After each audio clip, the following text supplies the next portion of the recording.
तो दोस्तों कुछ ही समय पहले हम लोगों ने देखा कि जब ऑयल के अंदर एथेनॉल ब्लेंडिंग की जरूरत पड़ी तो भारत की तरफ से शुगर एक्सपोर्ट के ऊपर मामूली लेवल का प्रतिबंध लगाया गया, यानी जो हम लोग भारी मात्रा में एक्सपोर्ट किया करते थे उसका एक छोटा हिस्सा बंद कर दिया। उसके बाद खबरें ये भी निकल कर आई कि अब भारत बहुत बड़े स्केल पर शुगर एक्सपोर्ट पर बैन लगाएगा। इसके बाद हम लोगों ने देखा कि दुनिया के अंदर स्थितियां कितनी ज्यादा गड़बड़ हो गई।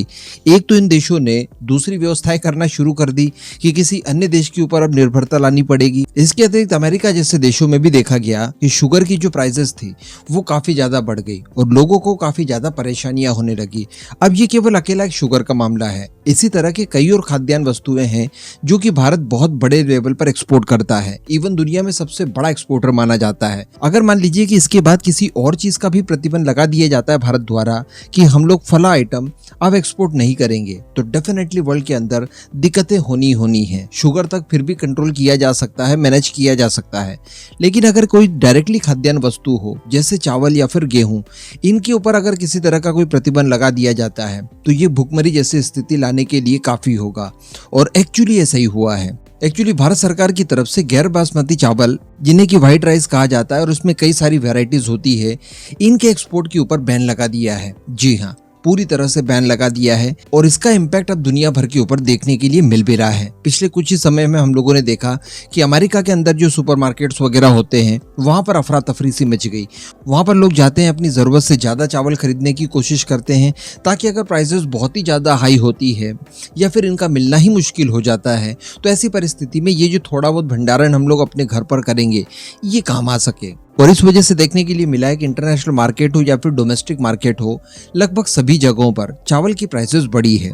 हालांकि बासमती चावल के एक्सपोर्ट के ऊपर बैन नहीं लगाया है, लेकिन जो सबसे ज्यादा चावल बिकता है जो गैर बासमती होता है उनके ऊपर तो टोटली बैन लगा दिया गया है। अब ये सारी चीजें करना इसलिए भी ज्यादा जरूरी था ताकि भारत की जो डोमेस्टिक आवश्यकता है उसे पूरा किया जाए। मान लीजिए हम लोगों ने बेहिसाब तरीके से इन्हें एक्सपोर्ट कर दिया और भारत के अंदर भी कुछ तत्वों ने इनकी जमाखोरी कर ली, उसके बाद मार्केट से पता चला चावल ही गायब हो गया। तो जिस तरह से अभी कुछ ही समय पहले टमाटर की कीमत बढ़ी थी, तो इस तरह से चावल की कीमतें भी बढ़ सकती है। इसी वजह से इनके एक्सपोर्ट के ऊपर बैन लगाया था।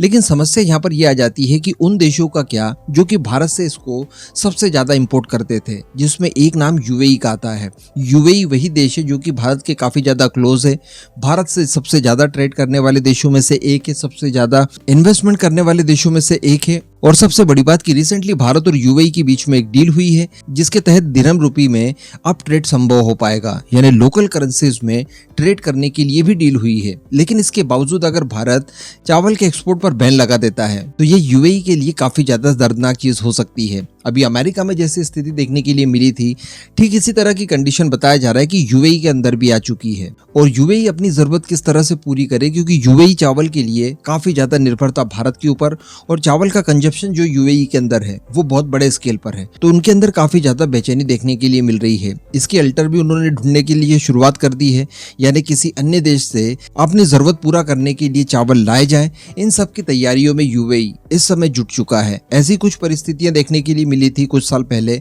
जब भारत ने गेहूं के एक्सपोर्ट पर बैन लगाया था। गेहूं भी बड़ी मात्रा में यूएई भारत से खरीदता है। हालांकि वहां पर कुछ देशों को रियायतें दी गई थी जिसमें यूएई भी एक था, लेकिन यूएई ने इसके बाद भी आपने सभी गेहूं के व्यापारियों को ये आदेश दिए थे कि आप भारत से लिया गया गेहूं या फिर गेहूं का आटा किसी अन्य देश को नहीं बेच सकते। तो प्रतिबंध के ऊपर प्रतिबंध लगाने पड़े थे यूएई को। अब सेम उसी तरह की कंडीशंस यहाँ पर भी आ चुकी है। हालांकि अब देखने वाली बात ये रहेगी कि क्या भारत इन प्रतिबंधों में कुछ देशों को छूट देता है या फिर नहीं। नीचे कमेंट करके आप जरूर बताइएगा कि क्या भारत ने अपने द्वारा लगाए गए प्रतिबंधों में यूएई जैसे क्लोज फ्रेंड्स के लिए छूट देनी चाहिए या फिर नहीं। कमेंट जरूर कीजिएगा।